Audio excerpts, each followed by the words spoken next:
And so that is Raila Odinga there trying to speak to Kenyans, and of course that was earlier during a press conference today, and many questions are being raised by this IEBC system, and that is the online portal, and according to NASA, they say a lot of information is not adding up. So this right here is the portal that we have been using to access all the information, or at least the results as they trickled in from as early as yesterday. If you take a look at the entire system, my analysts here could help us break down what they think about this public portal that was put out by the IEBC. That was yesterday for the public to be able to access information. I'll start with you, Fred. What exactly do you make of this portal? Was it tight enough to avoid hacking of any kind? Okay, well, thank you for the question. And there has been some unverified information through the social media, and that the portal is somehow fake. But basically, from a technical point of view, the portal is running as a subdomain. So there is the domain iebc.or.ke. Of course, we are familiar with this information because it is in public domain. Right. And that domain can run other multiple subdomains. You can have abc.iebc.or.ke and many others. So looking at this specific portal, it's running on a subdomain, and you can have those subdomains hosted away from the primary domain, which is what is happening here. And also, we were able to see some other rumors that the database is being manipulated wherever the portal is hosted. If you take a very basic lookup on the same portal, you'll definitely notice that it's hosted in Amazon. And one of the reasons being that Amazon is an infrastructure provider whereby they ensure that the site and the server will not go down. Right. As we have witnessed in most cases, issues of like KRA, when people are returning on the last day, it's usually crashes or goes down. Right. So I think whoever set up this portal was able to mitigate on that, such that the portal will not go down when people are trying to access the results.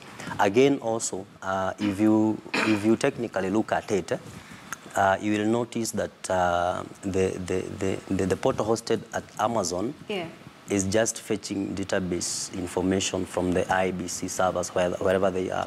Not that the database is at Amazon. And so it's running something called web service. Web service, all right. Yes, yes. I'll now come to Sylvanus. I would like to find out from you, do you think that it was or is possible that the IEBC system might have been hacked into? Because the IEBC chair actually did mention that he's not so sure whether or not the system was hacked or could have been hacked into. Thank you, Doreen. Let me start by saying that this is a very serious allegation that is putting the test of IEBC as an institution at test. Because the document that has been brought by NASA, from a professional point of view, the issue of hacking is normally a possibility. We can't rule it out, simply because the allegations that are being brought, actually they're not being brought from the front application that we are trying to analyze. The allegations are things which are taking, place at the back end at the end of the day. So in my own view, from a forensic expert, I can't say it was hacked or not, but I can say that there's a very big problem that the IEBC needs to give the attention that it deserves at the end of the day. All right. Because at this particular point, for them to restore calm or bring that particular confidence to the members of the public, the first thing they're supposed to do, in my own view, is to give us a comment on that particular, the log which NASA has brought into the public domain. With a very simple reason. There are very basic entries there that IEBC can clarify from the onset.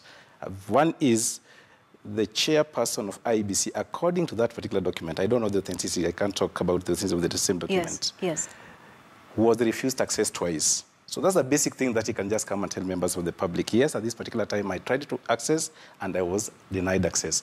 Or this one is not true. All right. Those basic things can bring a difference in the entire process. All right. Hannington, do you agree with what Sylvanus is saying? Do you think maybe the IEBC system could have been susceptible to hacking? Actually, all systems are susceptible to hacking, IEBC, KRA, whichever system. To say that this system was hacked is, I think that's up to IEBC to authenticate the document that has been provided by NASA, and for NASA to tell us exactly how they generated that log.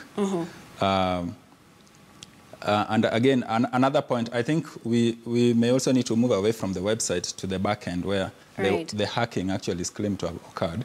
Because like he mentioned, the host is only providing a service to deliver this data to the users on the website.